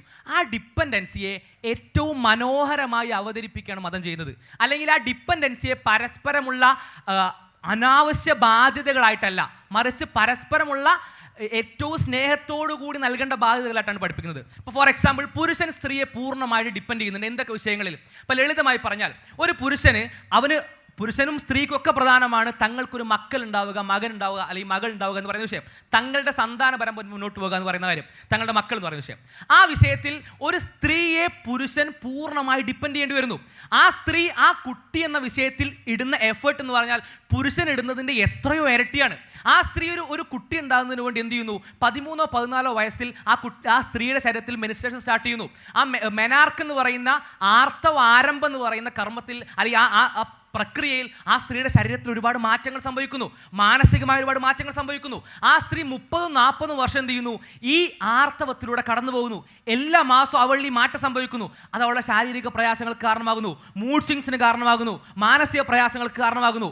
മാത്രമല്ല മെനോപോസ് എന്ന് പറയുന്ന ആർത്തവ വിരാമം എന്ന് പറയുന്ന സമയത്തും അവൾ ഒരുപാട് ശാരീരിക മാനസിക പ്രയാസങ്ങൾ അനുഭവിക്കുന്നു. ഇനി കുട്ടി ജനിക്കുന്ന സമയത്തോ അവൾ 10 മാസം ഗർഭം ധരിക്കുന്നു. ഇവിടെ പറഞ്ഞ കൈയടിച്ച ആരും ഒരു ഫെമിനിസ്റ്റിക് ആയിട്ടുള്ള ഒരു പുരുഷനും ആ ഗർഭത്തിൽ, അല്ലെങ്കിൽ ആ ഗർഭധാരണത്തിൽ ഒരു പകുതി മാസം, ഒരു 5 മാസം ഏറ്റെടുക്കാൻ കഴിയുന്ന ആളുകളല്ല. അതേപോലെ തന്നെ ആ കുട്ടി ജനിക്കുന്ന സമയത്ത്, ആ പ്രസവ വേദന അനുഭവിക്കുന്ന സമയത്ത്, ആ പ്രസവ വേദനയിൽ ഒരു പുരുഷനും ഒരു പങ്കും വഹിക്കാൻ കഴിയില്ല. അത് പൂർണ്ണമായിട്ടും ആ സ്ത്രീ ചെയ്യുന്നു. ആ പ്രസവത്തിന് ശേഷം ആ കുട്ടിയെ മുലയൂട്ടുന്നത് ആ സ്ത്രീയാണ്. ആ കുട്ടിക്ക് ആരംഭത്തിൽ വേണ്ട സ്ത്രീക്ക് മാത്രം നൽകാൻ കഴിയുന്ന വാംത്ത് നൽകുന്നത് ആ സ്ത്രീയാണ്. ഈ വിഷയത്തിലെല്ലാം പുരുഷൻ സ്ത്രീയെ ഡിപ്പെൻഡ് ചെയ്യുന്നു. ഇവിടെ വരുന്ന ഫെമിനിസത്തിന്റെ ഏറ്റവും വലിയ ഇരട്ടത്താപ്പ് എന്ന് പറയുന്നത്, പുരുഷന് സ്ത്രീയെ എത്ര വേണമെങ്കിലും ഡിപ്പെൻഡ് ചെയ്യാം, ആരും പുരുഷനോട് ചോദിക്കൂല. സ്ത്രീ പുരുഷനെ ഡിപ്പെൻഡ് ചെയ്താൽ സ്ത്രീ മോശക്കാരിയായി. ഇത് ആർക്ക് വേണ്ടിയിട്ടുള്ള വാദമാണ്? കാര്യമായി ആഴത്തിൽ ചിന്തിക്കേണ്ട വിഷയമാണ്. സ്ത്രീക്ക് പുരുഷനെ ഡിപ്പെൻഡ് ചെയ്യാൻ പറ്റൂല, അപ്പൊ സ്ത്രീ മോശക്കാരിയായി. പുരുഷന് സ്ത്രീ എത്ര വേണമെങ്കിലും ഡിപ്പെൻഡ് ചെയ്യാം, അത് പുരുഷന്റെ അവകാശമാണ്. സ്ത്രീ അത് ചെയ്തു കൊടുക്കേണ്ട കാര്യമാണ്. ഇസ്ലാം പറയുന്നത്, പുരുഷൻ സ്ത്രീയെ ഡിപ്പെൻഡ് ചെയ്യുന്നുണ്ടെങ്കിൽ സ്ത്രീക്ക് പുരുഷനെയും ഡിപ്പെൻഡ് ചെയ്യാനുള്ള അവകാശം വേണം. മറുചോദ്യമില്ലാതെ, മറുത്തൊരു വാക്കില്ലാതെ, അവളുടെ അവകാശ നിഷേധത്തിനോ അവളുടെ അഭിമാനത്തിനോ തിരിച്ചൊരു വാക്ക് പോലും പറയാതെ അവൾക്ക് പുരുഷനെ തിരിച്ചും ഡിപ്പെൻഡ് ചെയ്യാൻ പറ്റണം. എന്താണ് ഡിപ്പെൻഡൻസി? ഒരു കുടുംബത്തിന് വേണ്ടി പുരുഷന് ഒരിറ്റ് പോലും സഹായം ചെയ്യാൻ കഴിയാത്ത അത്ര ജോലി സ്ത്രീ ചെയ്യുന്നുണ്ടെങ്കിൽ, ആ ഭാഗം മുഴുവൻ സ്ത്രീ പ്രയാസത്തോടുകൂടി 40-50 വർഷം, അതും പ്രാണവേദനയുള്ള പ്രസവമടക്കമുള്ള കാര്യങ്ങൾ സ്ത്രീ അനുഭവിക്കുന്നുണ്ടെങ്കിൽ, ബാക്കി കാര്യങ്ങളുടെ ഉത്തരവാദിത്തം ശ്രദ്ധിച്ച് കേൾക്കുക. ശേഷം മറുപടിക്ക് ശേഷം ഇന്ന കാര്യങ്ങൾ ലഭിച്ചില്ല എന്ന് പറഞ്ഞിട്ട് കാര്യം ഉണ്ടാവില്ല. ഈ നിർബന്ധ ബാധ്യത സ്ത്രീ ഏറ്റെടുത്തതിന് ശേഷം പുരുഷന് അതിൽ റോളും വഹിക്കാൻ കഴിയില്ല. ബാക്കി കാര്യങ്ങളുടെ നിർബന്ധ ബാധ്യത പുരുഷന്റെ മേലാണ്. നിർബന്ധ ബാധ്യത നിർബന്ധ ബാധ്യത എന്ന് പറഞ്ഞാൽ വീട്ടുജോലികൾ നടത്തേണ്ട നിർബന്ധ ബാധ്യത ഇസ്ലാമിൽ പുരുഷനാണ്. വീട്ടിൻ്റെ ഉള്ളിലെ ജോലികൾ നടന്നിട്ടില്ലെങ്കിൽ അതിന് സംവിധാനങ്ങൾ സ്ത്രീക്ക് ഏർപ്പെടുത്തി കൊടുക്കേണ്ടത് പുരുഷനാണ്. അതിന് വീട്ടുജോലിക്കാരെ വെച്ചു കൊടുക്കണമെങ്കിൽ അത് വെച്ചു കൊടുക്കേണ്ടത് പുരുഷനാണ്. അവൾക്ക് സാമ്പത്തികമായ സഹായം നൽകേണ്ടത് പുരുഷനാണ്. അവൾക്ക് വസ്ത്രം നൽകേണ്ടത് പുരുഷനാണ്. അവൾക്ക് വീട് നൽകേണ്ടത് പുരുഷനാണ്. ഇതിൻ്റെ ബാധ്യത പുരുഷൻ്റെ മേലാണ്. എന്നാൽ സ്ത്രീക്ക് സമ്പാദിക്കാൻ കഴിയോ? സമ്പാദിക്കാൻ കഴിയും. അവൾക്കതിനുള്ള അവകാശമുണ്ട്, അവൾക്കതിനുള്ള സ്വാതന്ത്ര്യമുണ്ട്, അവൾക്കത് ചെയ്യാം. അവളുടെ മേൽ ബാധ്യതയായി വിൽക്കുന്നില്ല. ഫെമിനിസത്തിൻ്റെ പ്രശ്നം എന്ന് പറഞ്ഞാൽ അവൾ ഓൾറെഡി ഇത്ര ഡ്യൂട്ടികൾ കുടുംബത്തിനുള്ളിൽ ചെയ്യുമ്പോൾ തന്നെ, ഈ ഡ്യൂട്ടികളിൽ പുരുഷൻ ഒരു ഇടപെടലും നടത്താതിരിക്കുമ്പോൾ തന്നെ സ്ത്രീ ബാക്കി ഡ്യൂട്ടികൾ കൂടെ ചെയ്യണം. ആ ബാക്കി ഡ്യൂട്ടികളിൽ കൂടി സ്ത്രീ പകുതി പങ്ക് വഹിച്ചാലേ സ്ത്രീയുടെ സ്ത്രീത്വം പൂർണ്ണമാകൂ. അതല്ലേ സ്ത്രീ വിരുദ്ധത? അവൾ ഓൾറെഡി ചെയ്യുന്ന പണിക്കൊപ്പം ബാക്കി പണികൾ, കുടുംബത്തിൻ്റെ ഹാഫ് പണി അവൾ ചെയ്തു, ബാക്കി ഹാഫും കൂടെ എടുത്ത് കുടുംബത്തിൻ്റെ 75% ജോലിയും സ്ത്രീ ചെയ്താലേ അവളുടെ സ്ത്രീത്വം പൂർണ്ണമാകൂ എന്ന് പറയുന്നതല്ലേ സ്ത്രീ വിരുദ്ധത? ഇസ്ലാം പറയുന്നു ആ ബാക്കി പകുതി പുരുഷൻ ചെയ്തു കൊള്ളണം. സ്ത്രീക്കോ സാമ്പത്തികമായി സമ്പാദിക്കാൻ പറ്റൂലേ? സമ്പാദിക്കാൻ പറ്റും. അവളുടെ സ്വാതന്ത്ര്യമാണ്, അവളുടെ തെരഞ്ഞെടുപ്പാണ്, അവളാണ് പറയേണ്ടത്.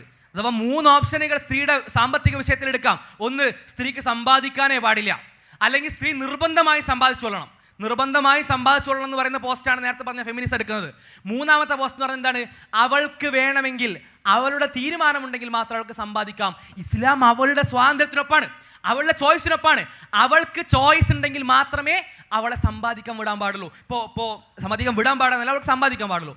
ഇനി യൂറോ സെൻട്രിക് ആയിട്ടുള്ള ചില വ്യൂസിൽ കാണുന്ന പ്രശ്നം ഞാൻ പറഞ്ഞുതരാം.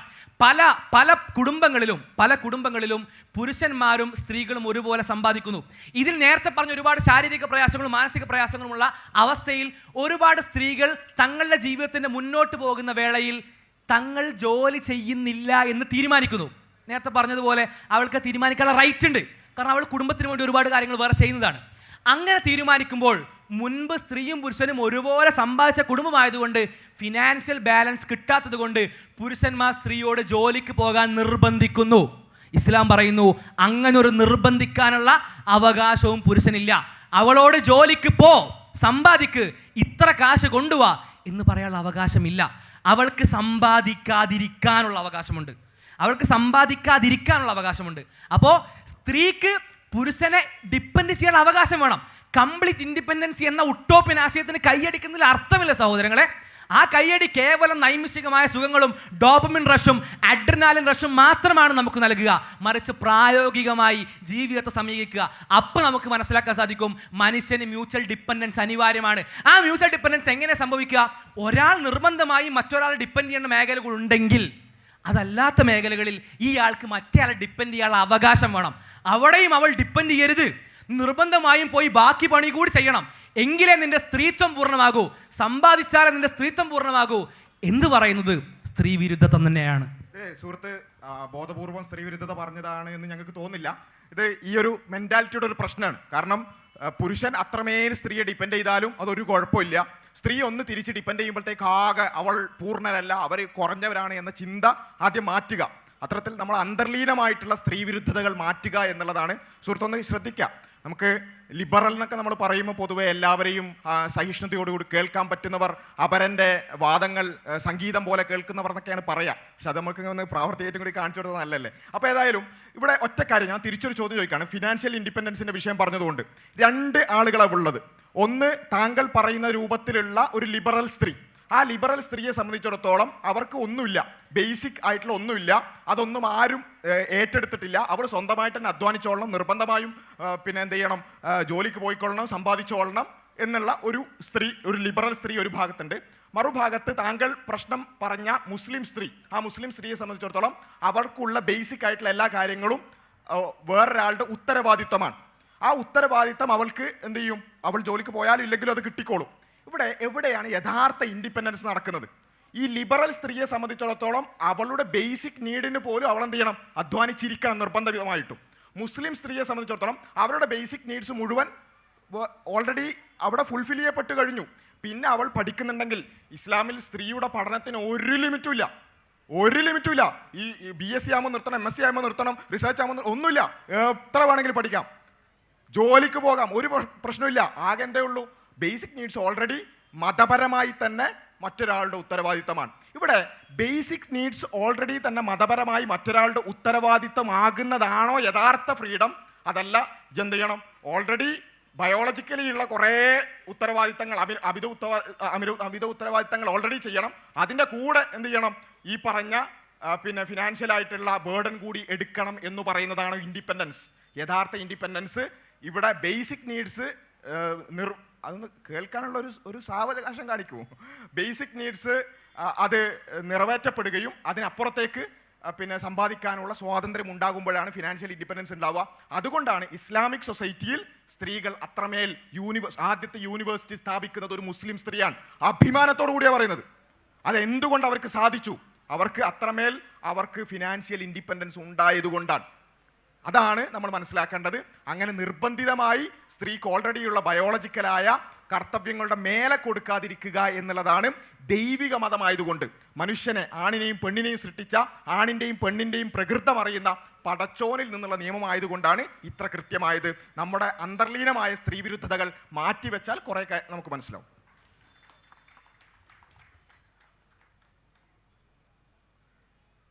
ഫസ്റ്റ് ഓഫ് ഓൾ ഇവിടെ ഞാൻ പറഞ്ഞ ആദ്യം കുറേ കാര്യങ്ങൾ ഇപ്പോൾ പറഞ്ഞു പോകും രണ്ട് സ്പീക്കേഴ്സ്. അപ്പോൾ ഓരോ കാര്യങ്ങളും എടുത്ത് വിശകലനം ചെയ്യണം. അപ്പോൾ ആദ്യത്തെ ഒരു കാര്യം എന്ന് പറഞ്ഞാൽ, ഒരിക്കലും ഇവിടെ ഞാൻ രണ്ട് കാറ്റഗറി ആക്കിയിട്ടില്ല. ലിബറൽ സ്ത്രീ ഒരു ഭാഗത്തുനിന്നും മുസ്ലിം സ്ത്രീ, അല്ലെങ്കിൽ നിങ്ങൾ പറഞ്ഞാൽ മതപരമായ സ്ത്രീകൾ ഒരു ഭാഗത്തുനിന്നൊന്നും ഞാൻ ഒരിക്കലും പറഞ്ഞിട്ടില്ല. ഞാൻ ഇവിടെ പറഞ്ഞത് എന്താണ്, അവസരം ഉണ്ടാവണം എന്നുള്ളതാണ്. ഇപ്പം പറഞ്ഞല്ലോ ചോയ്സാണ്, അവരുടെ ചോയ്സാണെന്ന്. ഈ ചോയ്സിനെ തന്നെയാണ് കട്ട് ചെയ്യുന്നത്. എന്ത്, എനിക്ക് കല്യാണം വേണ്ട, എനിക്ക് പഠിക്കണം, എനിക്ക് പഠിച്ചാൽ മതി, എനിക്ക് പഠിച്ച് ജോലി ആവട്ടെ, എന്നിട്ട് ഞാൻ ചെയ്യാമെന്ന് പറയുന്ന ആളുകൾ ഫോഴ്സ്ഫുള്ളി കല്യാണം കഴിച്ച് വിടുന്നത്. അത് അവരുടെ ചോയ്സിനെ ബ്രേക്ക് ചെയ്യും. ഇപ്പോൾ ചോയ്സ് ഉണ്ട് എന്ന് പറഞ്ഞാൽ, ഫ്രീഡം ഉണ്ട് എന്ന് പറഞ്ഞാൽ എന്താ അറിയോ, നമുക്ക് ഇഷ്ടമുള്ളത് ലീഗലി ഈ കോൺസ്റ്റിറ്റ്യൂഷൻ അലോ ചെയ്യുന്ന കാര്യങ്ങൾ ചൂസ് ചെയ്യാനുള്ള എന്താണ് കഴിവിനെയാണ് നമ്മൾ ഫ്രീഡം എന്ന് പറയാം. ഞാൻ നേരത്തെ ബ്രിട്ടീഷുകാരുടെ എക്സാമ്പിൾ പറഞ്ഞൊന്നും സ്പീക്കറിന് ചിലപ്പോൾ സ്പീക്കർ അങ്ങനെ എടുത്തിട്ടുണ്ടാവില്ല. ഞാൻ പറഞ്ഞ വെച്ചാൽ നമ്മൾ ഫ്രീഡം ഉണ്ടോ എന്ന് ചോദിക്കാം, ഫ്രീഡം ഉണ്ടെന്ന് പറയും. പക്ഷെ ശരിക്കും ഫ്രീഡം ഉണ്ടോ എന്ന് ചോദിച്ചാൽ ഇല്ല എന്ന് പറയേണ്ടോടത്താണ് ഇപ്പോൾ സ്പീക്കർ പറഞ്ഞ സാധനം കൺക്ലൂഡ് ചെയ്യുന്നത്. ഇനി അടുത്തൊരു കാര്യം പറയട്ടെ സ്പീക്കർ. ഇതിന് മറുപടി ആണ് കുറേ കാര്യങ്ങൾ. അല്ലല്ല, ഇവിടെ പറഞ്ഞ പോയിന്റ് ഒന്ന് ജസ്റ്റ് ഒന്ന് ചെയ്യട്ടെ. അതായത് ഫിനാൻഷ്യൽ ഇൻഡിപെൻഡൻസ് എന്ന് പറഞ്ഞ സംഭവം തീർന്നോ? ഇനി ചോയ്സ് മാത്രമാണ് പ്രശ്നം, അല്ലേ? ചോയ്സ് ഉണ്ടാവണം, അതാണല്ലോ വിഷയം.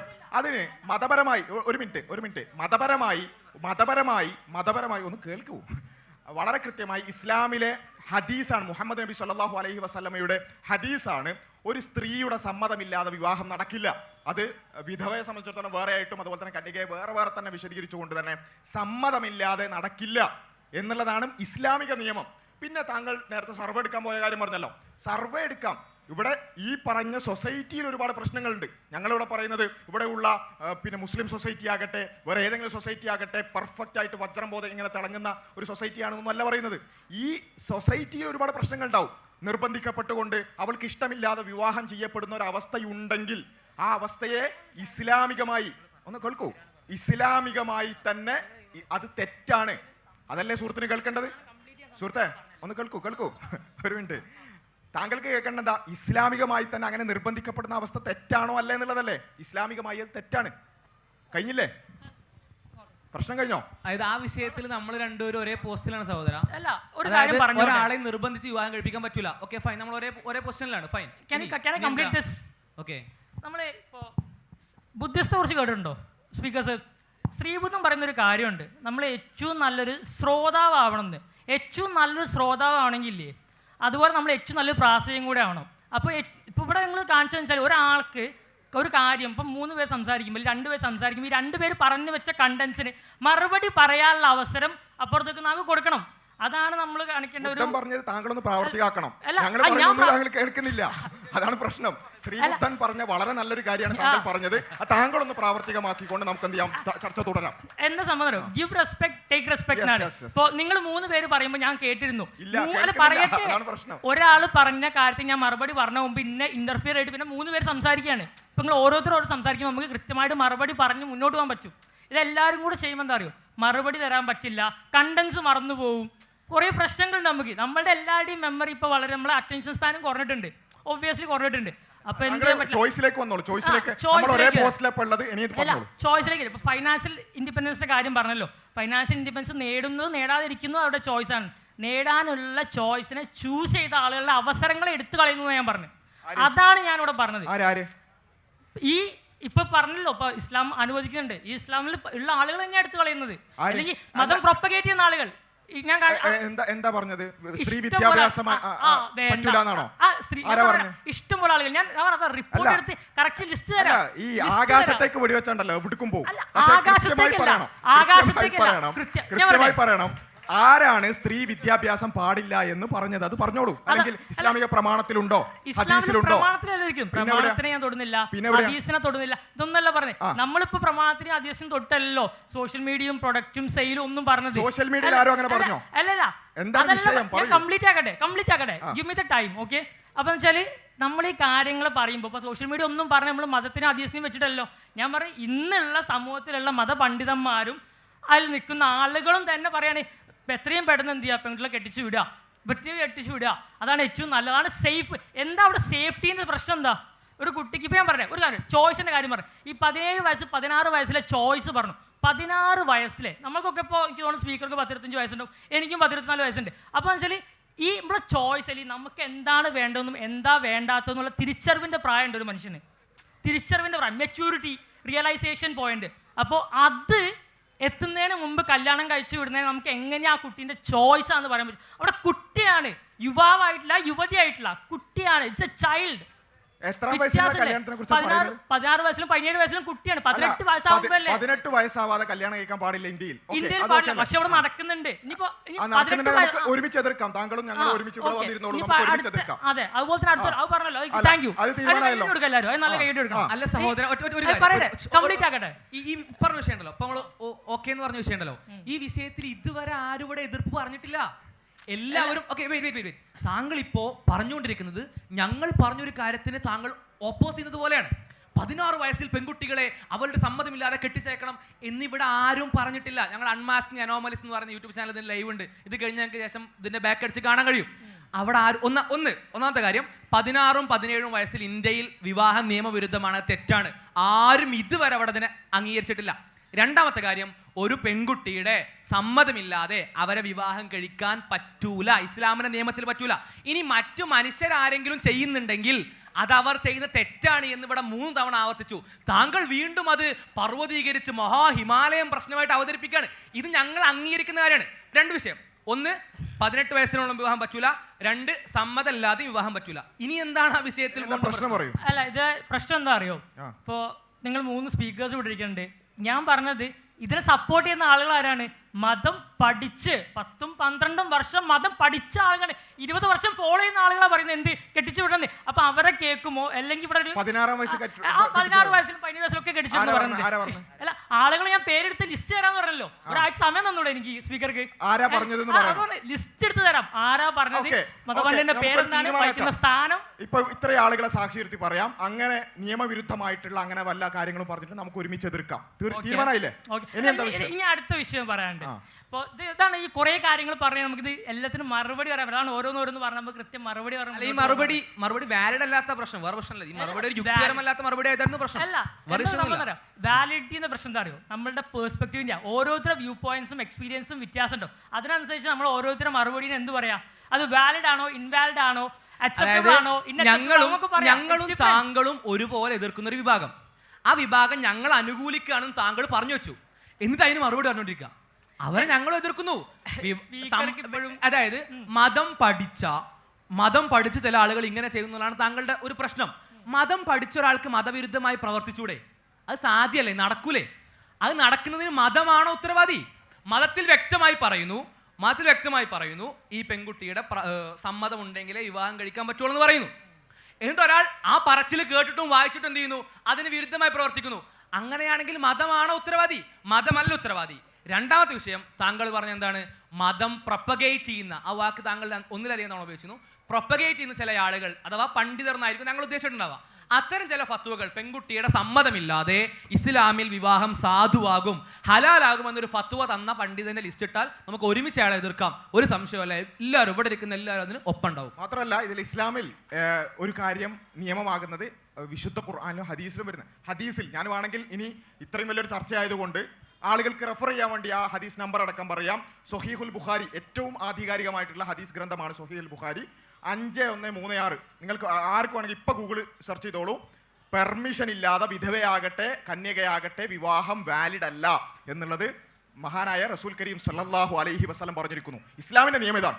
ഞങ്ങൾക്ക് ഇതേ പറയാനുള്ളൂ. ഇനി ഇതിന് വിരുദ്ധമായിട്ട് ആരെങ്കിലും പറഞ്ഞിട്ടുണ്ടെങ്കിൽ നമുക്ക് ഒരുമിച്ച് എതിർക്കാം. അപ്പോൾ പ്രശ്നമില്ലാത്ത വിഷയം നമ്മൾ പിന്നെയും കുറേ ചർച്ച ചെയ്യേണ്ട കാര്യമില്ല. ഇനി പറയൂ, ആ ഇൻഡിപെൻഡൻസിന്റെ വിഷയത്തിലേക്ക് ഒന്ന് വന്നാൽ നന്നാവും. അതായത് യോജിക്കുന്ന വിഷയങ്ങളെ പറ്റി ഇനി സംസാരിക്കും. ഓൾറെഡി ഉള്ള ബേസിക് നീഡ്സ് നിറവേറപ്പെടുകയും അതിനപ്പുറത്തേക്ക് അവൾക്ക് എത്ര വേണമെങ്കിലും വിദ്യാഭ്യാസം നേടാനും ജോലി ചെയ്യാനുള്ള സ്വാതന്ത്ര്യം കൊടുക്കുന്നതിൽ എവിടെയാണ് ഇൻഡിപെൻഡൻസിന്റെ പ്രശ്നം എന്നുള്ള താങ്കൾ പറഞ്ഞോളൂ. ഇപ്പോൾ എക്സ്പ്ലെയിൻ ചെയ്യാൻ കൃത്യമായിട്ട് എക്സ്പ്ലെയിൻ ചെയ്യുമ്പോൾ ആ പോയിന്റ് അതിലെന്താ വെച്ചാൽ ഇൻഡിപെൻഡൻസിനെ കുറിച്ച് നമ്മൾ പറഞ്ഞു. ഇപ്പോൾ നിങ്ങൾ പറഞ്ഞു അത് അവരുടെ ചോയ്സാണ്, പഠിക്കാനുള്ളത് അവരുടെ ചോയ്സാണ്, കല്യാണം അവരുടെ ചോയ്സാണ്. ഇപ്പോൾ പറഞ്ഞ സ്റ്റേറ്റ്മെൻറ്റ് അതിന് ഒന്നുകൂടെ അണ്ടർലൈൻ ചെയ്യാണ്. എന്ത് ചോയ്സാണ്? കല്യാണം അവരുടെ ചോയ്സാണ്, അവരുടെ ചോയ്സ് ആയിരിക്കണം.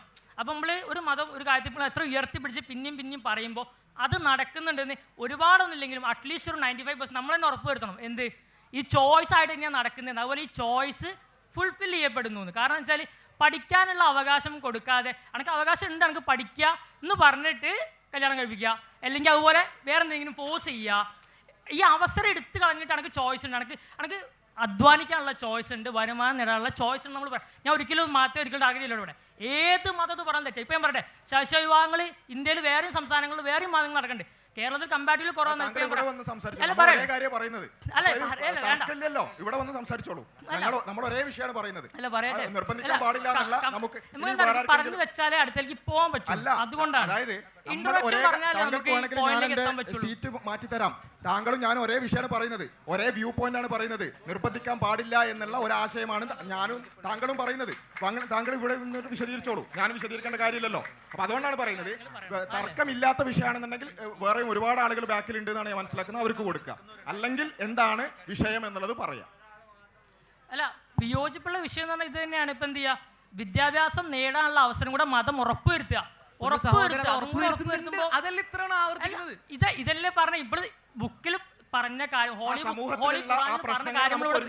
കോട്ട് ചെയ്ത് കഴിഞ്ഞു. പക്ഷെ അതല്ല നടക്കുന്നുണ്ടോന്നാണ്. അപ്പൊ അതിനെ എതിർക്കാൻ ഇപ്പൊ നേരത്തെ നമ്മൾ ഈ കാര്യങ്ങൾ വിളിച്ചു പറഞ്ഞല്ലോ, എന്ത് പ്രൊഡക്റ്റ് ആവുകയാണ് കാര്യങ്ങളെല്ലാം പറഞ്ഞു. അത് പറഞ്ഞ കൊടുത്ത് ഇതും കൂടെ എന്ത് ചെയ്യായിരുന്നുള്ളൂ, പറയണമായിരുന്നു. ഇത് ഞാൻ ചോദിച്ചപ്പോൾ മാത്രം അതിന് മറുപടി വന്നോണം മാത്രമാണ് ഈ വിഷയത്തെ സ്പീക്കർ എന്ത് ചെയ്ത് അഡ്രസ് ചെയ്തത്. മുസ്ലിം സൊസൈറ്റിയെ കുറിച്ച് താങ്കൾ അറിയോ? ഇവിടെയുള്ള പെൺകുട്ടികളുടെ വിദ്യാഭ്യാസ വിപ്ലവത്തിന് വേണ്ടി എത്രത്തോളം സ്ഥാപനങ്ങൾ ഇവിടെ ഉണ്ടെന്ന് കോഴിക്കോട് ജസ്റ്റ് ഒന്ന് ബൈക്ക് എടുത്ത് കറങ്ങിയാൽ മനസ്സിലാവും. എത്രത്തോളം പെൺകുട്ടികളുടെ വിദ്യാഭ്യാസത്തെ മാത്രം ഊന്നിക്കൊണ്ട് എത്രത്തോളം സ്ഥാപനങ്ങൾ ഇവിടെയുള്ള മുസ്ലിം സംഘടനകൾ ഉണ്ടാക്കിയിട്ടുണ്ടെന്നില്ല. ഇവിടെയുള്ള സാമുദായിക സംഘടനകൾ, മതസംഘടനകൾ ഉണ്ടാക്കിയിട്ടുണ്ട്. ഇവിടെ ഈ പറയുന്ന പള്ളിയല്ല പണിയണം പള്ളിക്കൂടമായിരുന്നൊക്കെ പറയുന്ന ആൾക്കാർ എത്ര പള്ളിക്കൂടം ഉണ്ടാക്കി നോക്കിയാൽ മതി. ഇവിടെ മതസംഘടനകളാണ്, പ്രത്യേകിച്ചും മുസ്ലിം പെൺകുട്ടികൾക്ക് വേണ്ടിയുള്ള വിദ്യാഭ്യാസത്തിന് വേണ്ടി മാത്രം അവരുടെ എല്ലാം മാറ്റിവെച്ചുകൊണ്ട് പല ആളുകളും അവരുടെ സ്വന്തം സ്വത്ത് വിറ്റുകൊണ്ട് സ്കൂളുകൾ ഇവിടെ ഉണ്ടാക്കിയിട്ടുണ്ട്. അപ്പോൾ അങ്ങനെ ഉള്ള സൊസൈറ്റി, അത് ഇനി ഞാൻ പറയുന്നത് എല്ലാം പെർഫെക്റ്റ് ആണെന്നല്ല, ഞാൻ വീണ്ടും പറയുന്നു, സൊസൈറ്റിയിൽ ഒരുപാട് പ്രശ്നങ്ങളുണ്ട്. ആ പ്രശ്നങ്ങളെ നമ്മൾ എതിർക്കണം. നമുക്ക് ഒരേ ആശയമാണ്. നമുക്ക് വിയോജിപ്പില്ലെങ്കിൽ അടുത്ത ആളിലേക്ക് പോകാന്ന് മാത്രമാണ് പറയുന്നത്. ആ കാര്യങ്ങൾ ആവർത്തിക്കണമെന്നില്ല. ഓക്കെ, നമ്മൾ ഏകദേശം തീരുമാനമായ സ്ഥിതിക്ക് അല്ലാത്ത മേഖലകളൊന്നും ഇല്ലല്ലോ. ഓക്കെ, അടുത്ത ആളിലേക്ക് പോവാം.